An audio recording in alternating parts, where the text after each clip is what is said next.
सुबह सुबह गौरी कवि रानू चिड़िया के घर जाती है। रानू चिड़िया अपने घर के बाहर गौरी कवि का इंतजार कर रही थी। गौरी, आज इतनी देर क्यों करती? तुम्हें पता है ना कि आज हमें भोजन लेने दूर घने जंगलों में जाना है। हाँ चिड़िया सहेली, सुबह मेरी आँख नहीं खुली। गौरी, भला आँख कैसे खुलती? तुम तो देर तक रात मेरे पास ही बैठी रही हो। अच्छा चिड़िया, जल्दी करो, मुझे बहुत प्यास लगी है। पहले नदी से पानी पी लेंगे, फिर घने जंगलों में जाएंगे।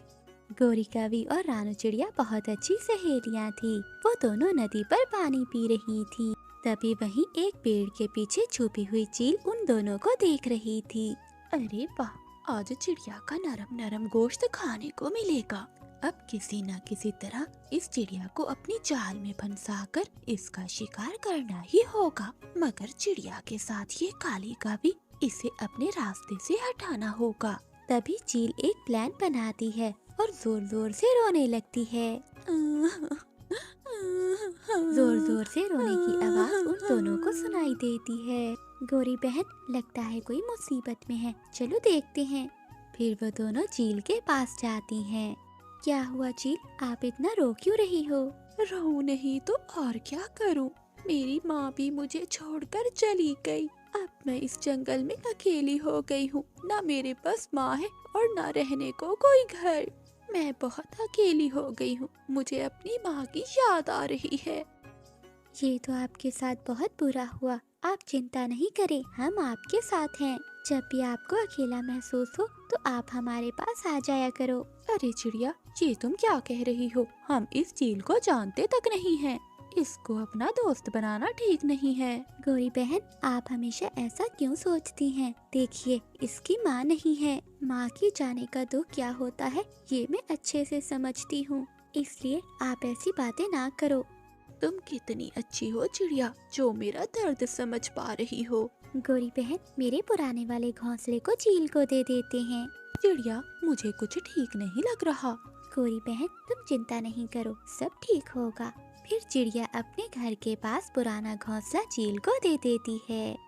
अगले दिन गौरी कवि और रानू चिड़िया बैठी हुई थी कि चील वहाँ आ जाती है। चिड़िया, मेरा अकेले मन नहीं लग रहा था, सोचा तुम्हारे पास चली आऊं। तुम तो माँ के खोने का दर्द अच्छी तरह से जानती हो। हाँ चील, ये आपने बहुत अच्छा किया। आज से आप भी हमारी दोस्त हैं। चिड़िया, अगर तुम्हें चील के साथ रहना है तो रहो, फिर मैं नहीं रहूंगी तुम्हारे साथ। गौरी, तुम मेरे बारे में ऐसा क्यों सोचती हो? अच्छा, मुझे ये बताओ गौरी, जब तुम चिड़िया की दोस्त बनी थी, क्या तुम पहले से जानती थी चिड़िया को? किसी को भी जानने में थोड़ा समय लगता है। जब चिड़िया को कोई दिक्कत नहीं तो तुम्हें क्या दिक्कत है मुझसे? हाँ गौरी बहन, समझने की कोशिश करो, हर कोई एक जैसा नहीं होता। चील बिल्कुल ठीक कह रही है। जब मुझे कोई दिक्कत नहीं तो गौरी बहन आपको क्यों दिक्कत है? देख रानो, तू मेरी बहुत अच्छी दोस्त है। तेरा भला सोचना मेरा फर्ज है। मुझे लगता है कि तुझे इस चील से दोस्ती नहीं करनी चाहिए, बाकी तेरी मर्जी। इतना कहकर गौरी कवि नाराज होकर बाहर चली जाती है। गौरी बहन रुको, मेरी बात तो सुनो। ये देखकर चील बहुत खुश होती है क्योंकि चिड़िया और उसके बीच में गौरी कवि एक कांटा था जिसे वो हटाना चाहती थी। चील, मुझे गौरी के पीछे जाना होगा, वो मुझसे नाराज हो गई है। ये कहते हुए रानू चिड़िया भी वहाँ से चली जाती है। मैंने तो सोचा था जैसे ही ये कवि यहाँ से जाएगी तो मैं चिड़िया का शिकार कर लूंगी, लेकिन ये चिड़िया तो यहाँ से चली गई। लेकिन अब कुछ भी हो जाए चिड़िया, तुझे तो मेरा शिकार बनना ही होगा, चाहे मुझे कितना ही इंतजार क्यों ना करना पड़े। गौरी कवि वहीं खिड़की में छुपी बैठी ये सब बातें सुन रही थी। मुझे पता था चील, ये तो दोस्त की खाल में छुपी हुई दुश्मन है, मगर अब जो भी हो जाए मैं अपनी दोस्त की जान बचा कर ही रहूंगी। फिर गौरी कवि रानू चिड़िया के पास जाती है और वो रानू चिड़िया को सारी बात बताती है। गौरी बहन, मुझे आपसे ये उम्मीद नहीं थी। मैं जानती हूँ कि आप चील को पसंद नहीं करती, लेकिन इसका मतलब ये तो नहीं कि आप किसी के लिए ऐसी बातें बोलो। ऊपर वाले ने उसकी माँ छीन ली है और आप इस समय में उसके बारे में ऐसा बोल रही हो। चिड़िया, मैं तुम्हारी सच्ची दोस्त हूँ, मेरा यकीन करो। तुम्हारी जान खतरे में है। अगर तुमने मेरी बात ना मानी तो वो चील तुम्हें खा जाएगी। गोरी बहन, वो हमसे दोस्ती करने आई थी, आप उसे शिकारी कह रही हो। मुझे आपसे ये उम्मीद नहीं थी। चिड़िया, मेरी बात तो सुनो। मुझे आपकी कोई बात नहीं सुननी, चली जाओ यहाँ से। जा रही हूँ चिड़िया, मगर याद रखना, जो सीधा होता है सबसे पहले उसी का शिकार होता है।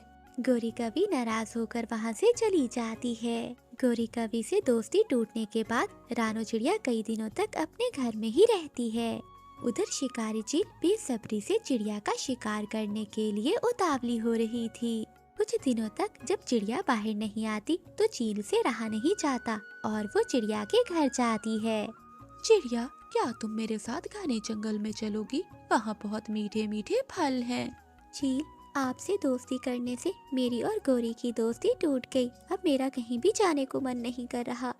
मैं जानती हूँ कि गोरी तुम्हारी सच्ची दोस्त है और वो तुम्हें किसी भी मुसीबत में नहीं देखना चाहती। सच्चाई तो ये है चिड़िया कि हम जैसी चीलों पर विश्वास करना आसान नहीं होता।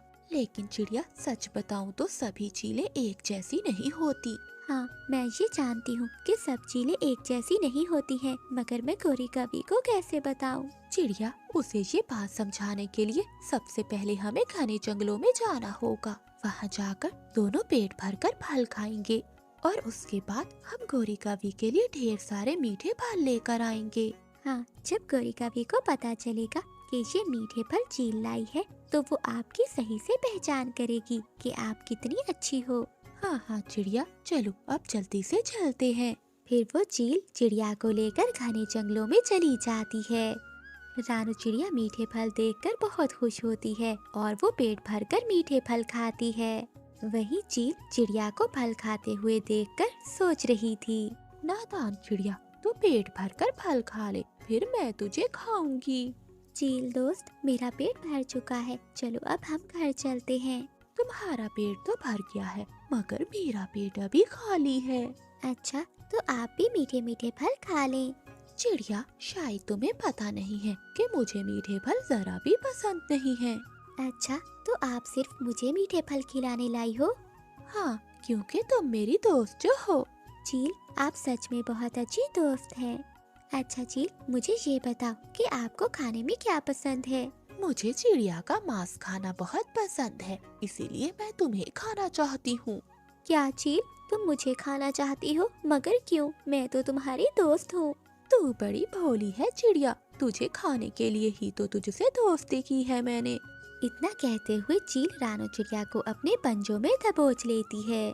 तुम्हारी दोस्त गोरी ने ठीक ही कहा था कि मुझसे दोस्ती ना करो, मगर तुमने अपनी दोस्त की बात नहीं मानी। आज तो मौत के मुंह में फंस गई है। हा हा हा हा हा। तुमने मेरे साथ धोखा किया है, ऊपर वाला तुम्हें कभी माफ नहीं करेगा। काश मैंने अपनी सच्ची दोस्त गोरी की बात मान ली होती। हाँ, मगर अब पछताए क्या जब चिड़िया चूक गई खेत। अब तुम्हें मुझसे कोई नहीं बचा सकता। रानो चिड़िया जोर जोर से चिल्लाने लगती है, बचाओ, कोई मुझे बचाओ। गोरी, गोरी कहाँ हो तुम? गोरी कवि को मालूम था कि वो चील कभी भी चिड़िया पर हमला कर सकती है, इसीलिए वो चिड़िया के साथ साथ ही रहती थी। वो जंगल के बाकी पक्षियों को इकट्ठा कर कर वहाँ आती है। रुक जा चील, अगर मेरी दोस्त को जरा भी खरोच आए तो तेरा बचना नामुमकिन है। तुम सब यहाँ कैसे आ गए? दोस्त अगर मुसीबत में हो तो सच्चे दोस्त हमेशा काम आते हैं। सभी पक्षियों को गुस्से में देखकर चील अपनी जान बचाने के लिए वहाँ से भाग जाती है। चील से जान बचने के बाद रानो चिड़िया की जान में जान आती है। आप सबका बहुत बहुत शुक्रिया। शुक्रिया करना है तो गोरी का करो, क्योंकि अगर वो हमें सही समय पर ना बताती तो आज तुम यहाँ ना होती। गोरी, मुझे माफ कर दो, मैंने तुम पर विश्वास नहीं किया। कोई बात नहीं चिड़िया, दोस्ती में कोई माफी नहीं, लेकिन मेरी बात हमेशा याद रखना, कभी भी दोस्ती करने से पहले अपनी दोस्त को परख लेना कि वो तुम्हारी दोस्ती के लायक है या नहीं। मुसीबत में जो काम आए वही हमेशा सच्चा दोस्त होता है। गोरी कवि अपने 2 बच्चों के साथ रहती थी। गोरी कवि पहले से 2 बच्चों की माँ तो थी, लेकिन अब फिर से वो माँ बनने वाली थी। इस हालत में गोरी का पति कालू भी उसके साथ नहीं था। वो उसी जंगल में रहने वाली एक कवि जिसका नाम नीली था उसके साथ रहता था। गोरी कवि बहुत मुश्किल से अपना गुजारा कर रही थी और ऊपर से बरसात का मौसम भी शुरू होने वाला था। माँ, मिठू अंकल अपना घर बना रहे हैं। माँ देखिए ना, हमारा घर कितना टूटा हुआ है, हमें भी अपने घर को ठीक कर लेना चाहिए। हाँ मुन्नी, तू ठीक कह रही है, मगर बेटी मैं इस हालत में कैसे घर को ठीक करूँगी? और तुम दोनों बहन भाई भी इतने बड़े नहीं हो कि घर की मरम्मत कर सको। मुन्नी बेटी रहने दो, जो होगा देखा जाएगा। गोरी कवि जल्द ही अंडे देने वाली थी, मगर इस हालत में भी उसके पति कालू को गोरी कवि पर जरा भी रहम नहीं आया। एक दिन गोरी कवि अपने घर लौट रही थी कि रास्ते में उसे उसका पति कालू कौवा मिलता है। कालू जी, कैसे हैं आप? ठीक हूँ, तुम कैसी हो गौरी? हाँ, मैं भी ठीक हूँ, मगर आपके बच्चे आपका रोज पूछते हैं कि उनके बाबा कब आएंगे। हाँ, तो कह दो कि पापा कभी नहीं आएंगे। झूठी तसल्ली देने की कोई जरूरत नहीं है। अब मैं चलता हूँ, मुझे अपनी नीली जी के लिए ये फल लेकर जाने हैं। मेरी दूसरी पत्नी भी माँ बनने वाली है। फिर कालू कौवा वहाँ से चला जाता है और गोरी कवि भी वापस अपने घर लौट आती है। रात को बहुत तेज बारिश, आंधी और तूफान आता है। तेज हवा के कारण कालू कवि का घर गिरकर टूट जाता है। अरे कुछ करो ना, देखो मैं बारिश में भीग रही हूँ और मैं माँ भी बनने वाली हूँ। अगर मैं ऐसे ही बारिश में भीगती रही तो मैं बीमार हो जाऊंगी। जाओ, अब मेरी शक्ल क्या देख रहे हो, कुछ करो। मुझे भी कुछ समझ नहीं आ रहा कि इतनी तेज बारिश में मैं तुम्हें कहाँ लेकर जाऊँ। अरे कालू, क्या तुम अपनी पहली पत्नी को भूल गए हो? चलो उसके पास चलते हैं। फिर वो दोनों गोरी कवि के पास जाते हैं और दरवाजा खटखटाते हैं। कालू जी, आप इतनी तेज बारिश में यहाँ क्या कर रहे हैं? जल्दी अंदर आइए, वरना आप बीमार हो जाएंगे। कालू कवि के साथ उसकी दूसरी पत्नी को देखकर गोरी कवि हैरान हो जाती है। उसे लगा था कि कालू कौवा अकेला आया है। गौरी, बाहर बहुत तेज बारिश हो रही है और आंधी की वजह से हमारा घर टूट गया। नीली जी पेट से है, अगर मैं इसे ज्यादा देर बाहर रखता तो ये बीमार हो जाती। बस इसीलिए मैं तुम्हारे पास ले आया। हाँ, ठीक है, ये घर भी तो आपका ही है। कालू कौवा अपनी दूसरी पत्नी को गोरी के घोंसले में सुला देता है और गोरी कवि बेचारी अपने बच्चों के साथ ही घोंसले में बैठ जाती है। जैसे तैसे रात गुजर जाती है। अगली सुबह भी बारिश रुकी नहीं थी। कालू जी, ये लीजिए दाना, ये दोनों मिलकर खा लीजिए। गोरी कवि दिल की बहुत अच्छी थी। भले ही कालू कवि ने उसे छोड़ दिया था और नीली कवि के साथ दूसरी शादी कर ली थी, मगर गोरी कवि फिर भी उसका बहुत ख्याल रखती है। देखते ही देखते 2 दिन बीत जाते हैं, मगर बारिश थी कि अभी तक नहीं रुकी थी। घर पे रखा हुआ सारा दाना धीरे धीरे खत्म हो गया था। गोरी कवि के बच्चे अब भूख से तड़प रहे थे। मम्मा, बहुत तेज भूख लगी है, कुछ खाने को दो ना। बच्चों, बहुत तेज बारिश हो रही है, जैसे ही बारिश रुकेगी तो मैं तुम्हारे लिए जाकर दाना ले आऊंगी। कई दिन गुजर जाते हैं, मगर बारिश नहीं रुकती। नीली कवि भी अब भूख से तड़प रही थी। कालू जी, देख क्या रहे हो? जाओ, अब जाकर मेरे लिए कुछ लेकर आओ, भूख से मैं मर रही हूँ। अरे नीली पत्नी जी, देखो बाहर कितनी तेज बारिश है। अब मैं इतनी तेज बारिश में कहाँ चला जाऊँ? वो सब मुझे नहीं पता, मुझे अभी के अभी भोजन ला कर दो। इसके आगे मुझे कुछ भी नहीं सुनना। कालू कौवा तेज बारिश में अपने घर से बाहर निकलता है, जिसके बाद वो जंगल में भोजन की खोज करता है। उसे एक मीठा फल मिल जाता है। वो मीठा फल लेकर अपनी पत्नी नीली कवि को देता है। नीली कवि जल्दी से वो पूरा फल खा जाती है। वहीं कालू कौवा अपने बच्चों को थोड़ा सा भी फल नहीं देता है। बारिश कई दिनों से हो रही थी। गोरी कवि का घर भी अभी हिलने लगा था। ये देखकर वो सभी घबरा जाते हैं। हे ऊपर वाले, ये अब क्या हो रहा है? कालू जी, लगता है ये घोंसला भी अब गिरने वाला है। कालू जी, तुम एक काम करो, तुम इस गोरी कवि और बच्चों को इसके घोंसले से बाहर निकाल दो। तब इस घोंसले का वजन हल्का हो जाएगा और हम यहाँ कुछ और दिन गुजार सकेंगे। ये सुनकर गोरी कवि को बहुत गुस्सा आता है। क्यों? ये मेरा घोंसला है और मैंने तुम दोनों को अपने घर में रहने की जगह दी है, ये भूलो मत। ये सब मैं नहीं जानती, मैं तो बस इतना जानती हूँ कि मैं इस घोंसले में रह सकती हूँ और जो भी मैं कालू जी से कहूँगी कालू जी वही करेंगे। तुम अपने बच्चों को लेकर अभी के अभी यहाँ से निकल जाओ। फिर कालू कौवा अपनी पत्नी गोरी और अपने बच्चों को घर से बाहर निकाल देता है। मम्मा, अब हम कहाँ जाएंगी? इतनी तेज बारिश में पापा ने हमें घर से बाहर निकाल दिया। हाँ मम्मा, बाबा ने हमें घर से बाहर निकालते समय एक बार भी नहीं सोचा। गौरी कभी अपने दोनों बच्चों को साथ लेकर रानू चिड़िया के घर चली जाती है, मगर रानू चिड़िया का घर भी नीचे टूटा हुआ पड़ा था। फिर गौरी कभी अपने बच्चों को लेकर मिठू तोते के पास जाती है। मिठू तोते के घर पहले ही बहुत सारे पक्षियों ने आसरा लिया हुआ था। गौरी कभी मिठू का दरवाजा खटखटाती है।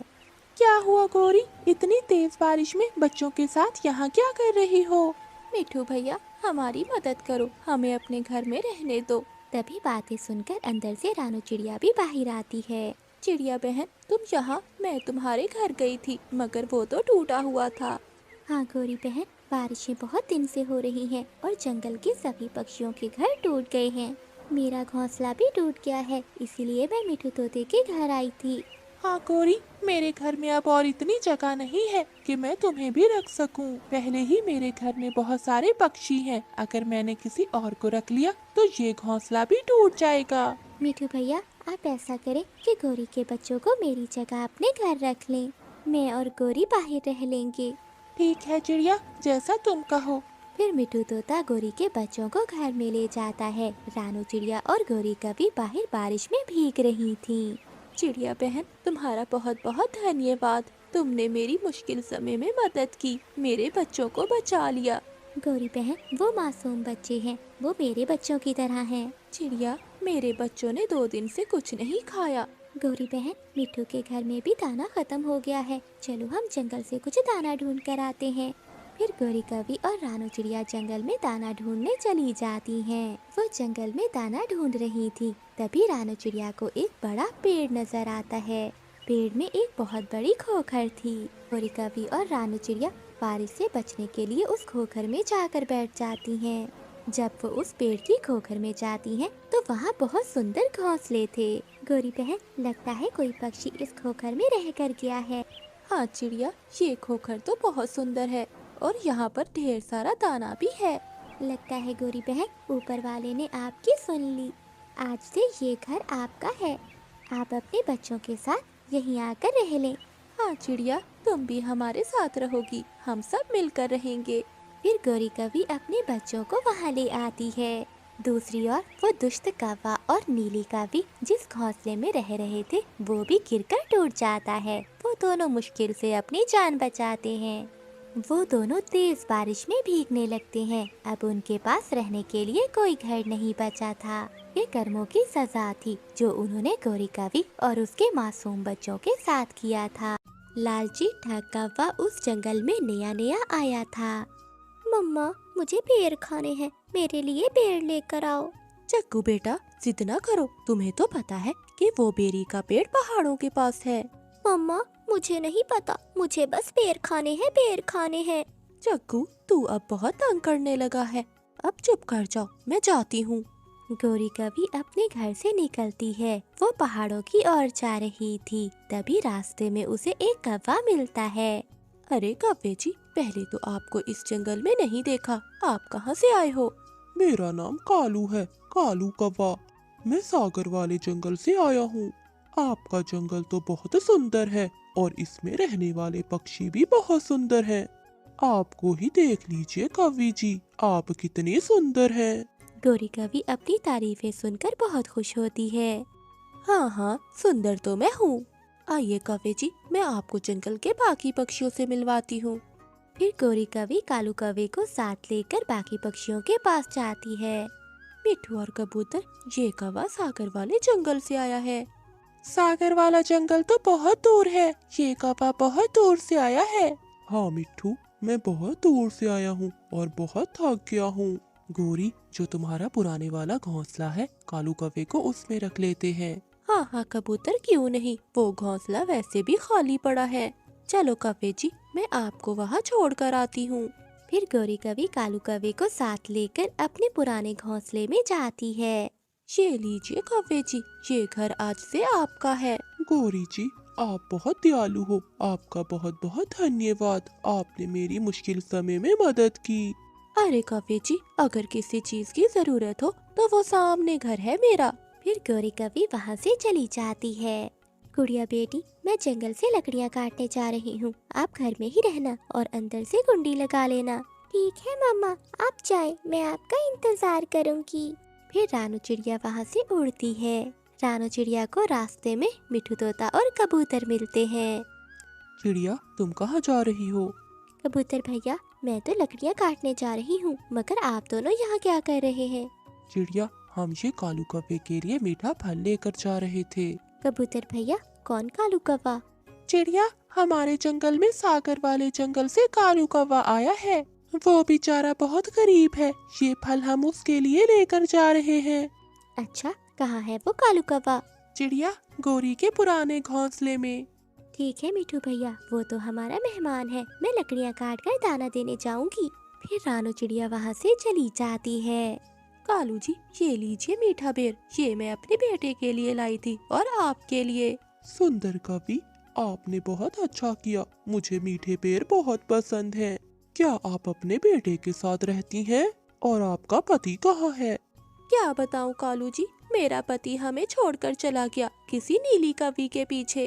अरे, ये तो बहुत बुरा हुआ। आप तो इतनी सुंदर हैं, फिर भी वो कैसे छोड़कर जा सकता है आपको? कोई बात नहीं कवि जी, अगर किसी चीज की जरूरत हो तो मुझे बताना, मैं लेकर आऊँगा आपके लिए। तभी रानू चिड़िया भी वहाँ आ जाती है। अरे गौरी बहन, आप यहाँ? हाँ चिड़िया, मैं ये मीठा फल लेकर आई थी। ये देखो चिड़िया, ये है कालू कौवा जो सागर वाले जंगल से आया है। सागर वाले जंगल में तो मेरे मामा जी रहते हैं, वो जंगल तो बहुत सुंदर है। कालू कौवे, आप इतने सुंदर जंगल को छोड़कर यहाँ क्यों आए हैं? चिड़िया, वो जंगल बहुत सुंदर है, मगर मेरा दिल नहीं लगता वहाँ। क्यों कालू जी, आपका दिल क्यों नहीं लगता वहाँ? क्या बताऊँ गौरी जी, मेरी पत्नी के मर जाने के बाद वो जंगल मुझे सूना सूना लगता है और मेरा वहाँ दिल नहीं लगता। बस इसीलिए वो जंगल छोड़कर चला आया कि शायद इस जंगल में मेरा दिल लग जाए। कालू जी चुप कर जाइए, ये जंगल भी आपका है, आप जब तक चाहें इस जंगल में रह सकते हैं। रानू चिड़िया कालू कौवे को गौर से देख रही थी। अगली सुबह कालू कौवा जंगल के पक्षियों से कहता है, पक्षियों, मुझे नहीं अच्छा लगता कि तुम सब मेरे लिए भोजन लाते हो। मैं आज से खुद अपना भोजन लेने जाऊंगा। देखा चिड़िया, ये कौवा कितना शरीफ है। एक मेरा पति था जो हर समय काई काई करता था और उसके लिए भोजन भी मुझे ही लाना पड़ता था। गौरी, तुम भी तो हर समय उसे मारती थी। चुप कर जा मोटी चोंच वाले। फिर कालू कौवा भोजन की खोज में जंगल में चला जाता है। वो लालची ठग कौवा सारा दिन एक पेड़ के नीचे बैठा रहता है और शाम होते ही वापस लौट आता है। अरे कवि, क्या हुआ, तुम्हें आज कोई फल नहीं मिला? पक्षियों, एक पेड़ पर बहुत सारे फल लगे थे। जैसे ही मैं वो फल तोड़ने लगा तो पेड़ में से आवाज आई कि अगर तुम मेरे पेड़ के नीचे जेवर और पैसे रखोगे तो वो दुगने हो जाएंगे। तो कालू कौवे, तुमने रखे क्या? अरे मिठू, मैं तो रहा मुसाफिर पक्षी, मेरे पास गहने और पैसे कहाँ से आए? इसीलिए तो आप सब पक्षियों को बता रहा हूँ, ताकि जो एहसान आपने मुझ पर किया है मैं वो उतार सकूं। फिर कालू कौवा वहाँ से चला जाता है। अरे वाह, अगर ऐसा है तो मेरे गहने भी डबल हो जाएंगे और मैं जंगल की अमीर कवि बन जाऊंगी। अरे गौरी बहन, ऐसा कैसे हो सकता है? वो कौवा झूठ बोल रहा है। चिड़िया, ऐसा हो भी तो सकता है, शायद हमारे पैसे डबल हो जाए। हाँ मिठू, ये तो बहुत अच्छा है, एक बार आजमा लेना चाहिए। फिर मिठू तोता, कबूतर और गौरी कवि ने कालू कौवे के बताए हुए जगह पर एक पोटली में कुछ पैसे रख दिए। आधी रात को ठग कालू कौवा उस जगह पर आता है और वहाँ पर एक और पोटली रख देता है। अगले दिन पक्षियों ने वहाँ पर दुगने पैसे देखे। अरे वाह, ये पेड़ तो सच में जादुई पेड़ है। अगर हम यहाँ और गहने रखें तो वो भी डबल हो जाएंगे। हाँ हाँ सुंदर कवि जी, अगर आप अपने सारे गहने यहाँ रख दे तो आप जंगल की अमीर कवि बन जाएंगी। ये सब देखते हुए जंगल के सभी पक्षी लालच में आ गए और अपने जमा किए हुए पैसे और जेवर उस पेड़ के नीचे रख दिए। मगर रानू चिड़िया ने ऐसा नहीं किया। अरे ये कैसे हो सकता है, जरूर कुछ गड़बड़ है, मुझे इस कालू कौवे का पता लगाना होगा। रानू चिड़िया रात को वहाँ जाती है। वो पैसे और गहनों की पोटली उठा लेती है और उसकी जगह एक पत्थरों से भरी हुई पोटली रख देती है। जब कालू कौवा आता है तो वो पत्थरों से भरी हुई पोटली उठाकर ले जाता है।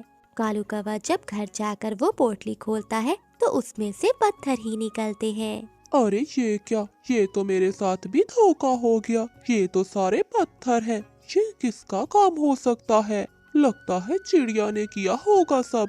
अगर मैं दोबारा पक्षियों के पास गया तो वो मेरी खूब पिटाई करेंगे। अब मुझे यहाँ से भागना होगा। तभी गौरी कवि वहाँ आ जाती है। कालू जी, ये वाले गहने तो मैं रखना ही भूल गई। आप सुबह होते ये वाले गहने भी रख आना ताकि मेरे गहने डबल हो जाएं।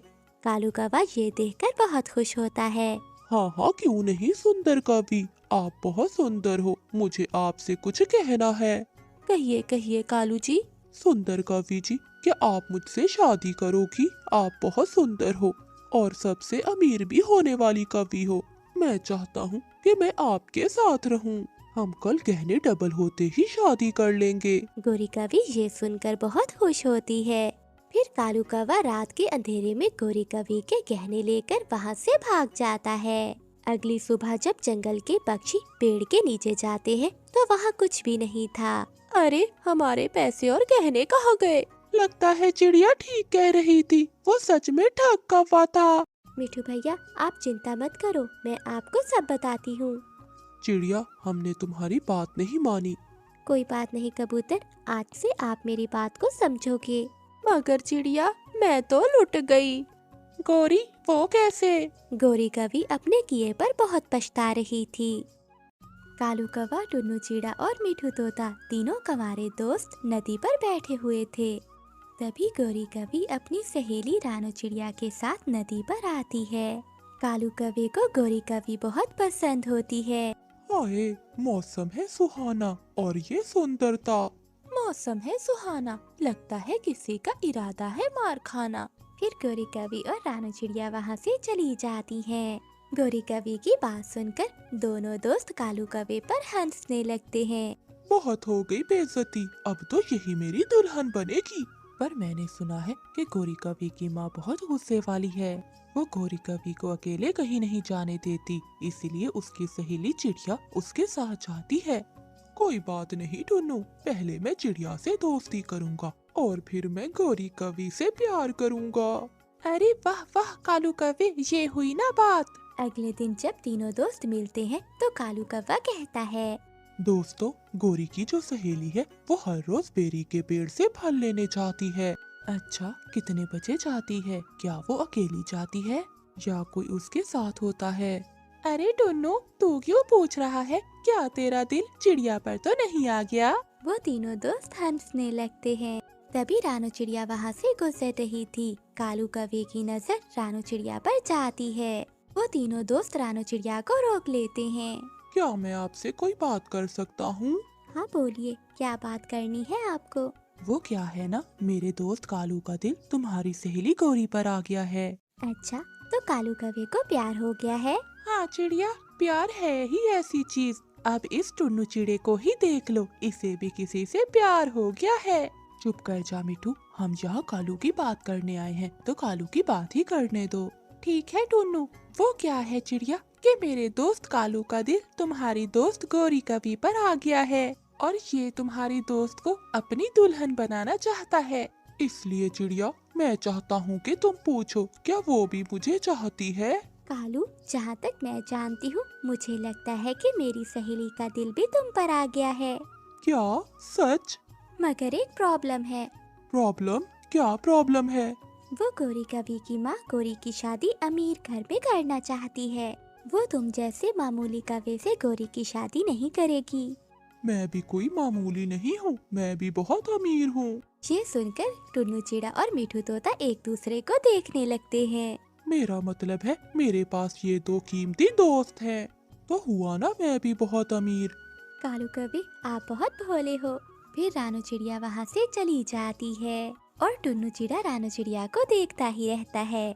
लगता है मेरी दो दो भाभियाँ आने वाली हैं। अगले दिन गोरी कवि जंगल के ढाबे में एक भूरे कौवे के साथ बैठी होती है। कालू कौवा, टुन्नू चिड़ा और मिठू तोता भी वहाँ आते हैं। ये मेरी गोरी के साथ कौन सा कौवा बैठा हुआ है? लगता है कालू ये वही अमीर कौवा है जो उसकी माँ ने गोरी के लिए पसंद किया है। गोरी जी, मुझे जरा जाना होगा, मुझे एक काम याद आ गया है। ये कहकर भूरा कौवा वहाँ से चला जाता है। फिर कालू कौवा अपने दोस्तों के साथ वहाँ जाता है।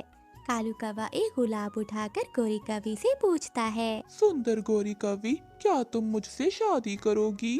फिर गोरी कवि हाँ कर देती है। ये देखकर कालू कौवा बहुत खुश होता है। कालू जी, मैं तुम्हें बहुत पसंद करती हूँ, मगर हम दोनों एक नहीं हो सकते, क्योंकि मेरी माँ ने अमीर भूरे कौवे को मेरे लिए पसंद किया है। तुम चिंता नहीं करो, तुम बस मेरी ही पत्नी बनोगी। कालू जी, ये इतना आसान नहीं है जितना तुम समझ रहे हो। गोरी जी, तुम चिंता नहीं करो, अब देखती जाओ कि मैं क्या करता हूँ। फिर कालू कौवा एक प्लान बनाता है और अगले दिन गोरी कवि के घर एक नौकर बनकर जाता है। कौन हो तुम? माँ जी, जंगल से पता चला है कि आपको एक नौकर की जरूरत है। मेरा नाम कालू कौवा है। अच्छा कालू, खाना बनाना जानते हो? हाँ हाँ माँ जी, सब कुछ आता है मुझे बनाना। उस दिन के बाद गोरी कवि की माँ कालू कवि को काम पर रख लेती है। मौका मिलते ही गोरी कवि और कालू कौवा मिलते और प्यार भरी बातें करते। सुनो नौकर, आज मेरी बेटी के ससुराल वाले आ रहे हैं, खाना अच्छा ही बनाना। ठीक है माँ जी।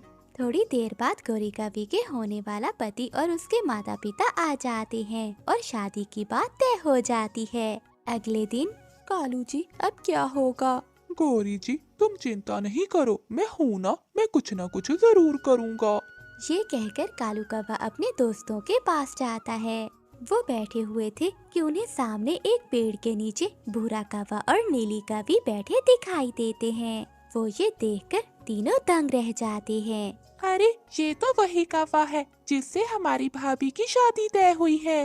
हाँ मिठू, मुझे दाल में कुछ काला नजर आ रहा है। इसकी शादी किसी और से तय हो गई है और ये यहाँ नीली कवि से मिल रहा है। इसका तो भांडा फोड़ना ही पड़ेगा। अगले दिन कालू कौवा गोरी कवि के पास जाता है और सारी बात गोरी कवि को बता देता है। उन दोनों को एक साथ बैठे गोरी कवि की माँ उन्हें देख लेती है। नौकर कहीं के, तुम्हारी हिम्मत कैसे हुई मेरी बेटी के पास बैठने की? निकल जाओ यहाँ से। माँ जी, मैं आपकी बेटी से शादी करना चाहता हूँ। क्या? शादी? वो भी तुम जैसे नौकर से? निकल जाओ, मेरे घर से निकल जाओ और मेरी बेटी के करीब न आना। वो कालू कवि को गुस्से में घर से बाहर निकाल देती है और अगले ही दिन गोरी कवि की शादी करने का प्लान बना लेती है। अगले दिन जब गोरी कवि और भूरे कवि की शादी होने लगती है तो कालू कौवा वहाँ आता है। माँ जी, ये शादी रोक दीजिए, वरना आपकी बेटी की जिंदगी खराब हो जाएगी। तुम फिर यहाँ आ गए। अगर अब मैंने तुम्हें दोबारा देखा तो मैं तुम्हारा बहुत बुरा हाल करूँगी। मैं कहीं नहीं जाऊँगा, पहले आप मेरी बात तो सुने। फिर कालू कवि के दोस्त टुन्नू चिड़ा और मिठू तोता नीली कवि और उसके बच्चों को साथ ले आते हैं। भूरा कौवा ये देखकर डर जाता है। रुक जाओ, ये शादी रोक दो। भूरा कौवा पहले से ही शादीशुदा है और ये रही उसकी पत्नी और उसके बच्चे।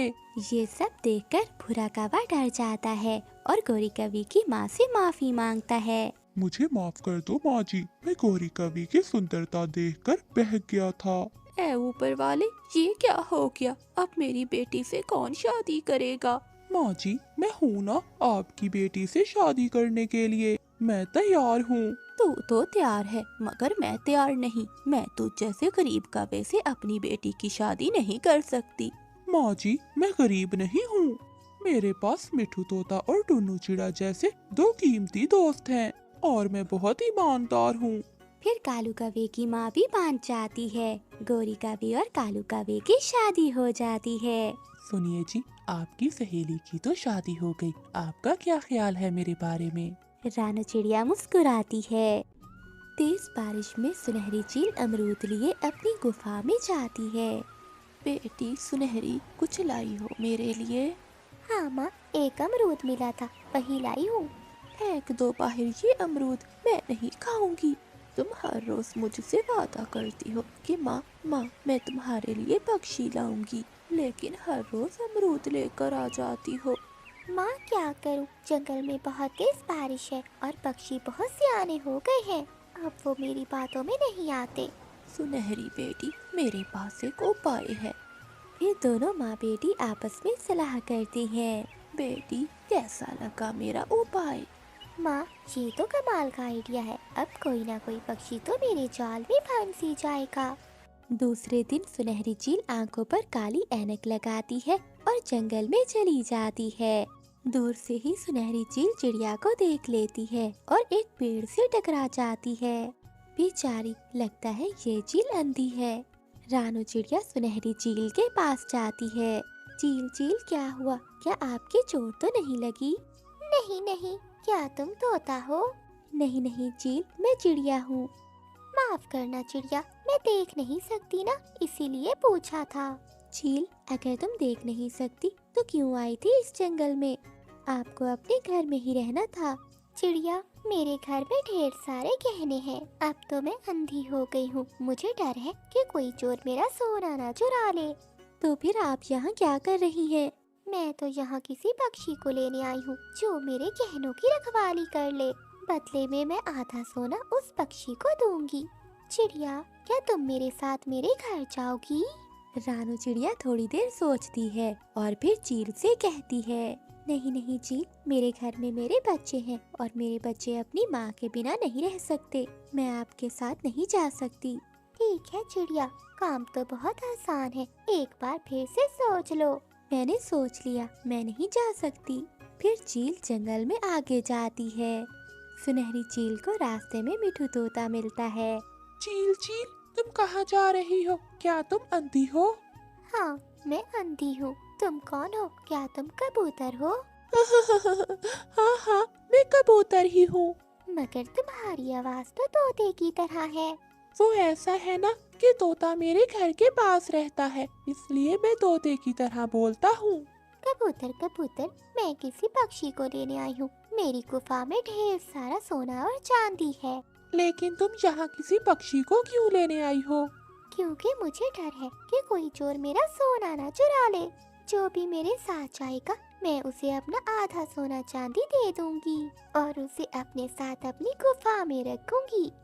तो फिर आप आगे जाइए, आगे कौवा और कावी रहते हैं, वो आपके साथ जरूर जाएंगे। मैं तोता हूँ, कबूतर नहीं। बहुत बहुत शरारती हो तुम तोते, मुझ जैसी अंधी चील से मजाक करते हो। भला कोई अंधों से भी डरता है? मुझे पता है कि तुम अंधी हो, मगर मैं फिर भी तुम्हारे साथ नहीं जाऊंगा। फिर चील वहाँ से चली जाती है। वो कौवों के पास जाती है। सुनहरी चील कौवों के पास जाकर वही बात करती है। अगर कोई पक्षी मेरे साथ आए तो मैं उसे अपने आधे गहने दे दूंगी। कालू, हम अंधी चील से आधा सोना ले लेंगे और बाकी का सोना हम चुरा लेंगे। ये तो अंधी है, कौन सा देख सकती है। बात तो ठीक है गौरी, तुम ऐसा करो, तुम इस चील के साथ चली जाओ। फिर गौरी कवि सुनहरी चील के साथ वहाँ से चली जाती है। चील, कहाँ है तुम्हारा घर? ये गुफा है ना, मैं इसी गुफा में रहती हूँ। फिर सुनहरी चील धोखे से गौरी कवि को गुफा के अंदर ले जाती है।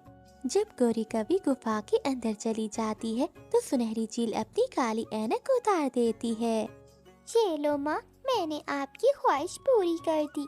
अरे अंधी चील, तुमने ऐनक क्यों फेंक दी? और यहाँ तो कोई भी सोना चांदी नहीं है। मैं बताती हूँ काली कवि के सोना कहाँ है। फिर माँ चील गौरी कवि पर हमला करती है और उसे पकड़ लेती है। धोखा, ये मेरे साथ धोखा है। तुम लालची हो, इसीलिए तो मेरे धोखे। फिर वो दोनों कौवे को मारकर पार्टी करती हैं। कौवा और कवि अपने लालच की वजह से अपनी जान से जाते हैं।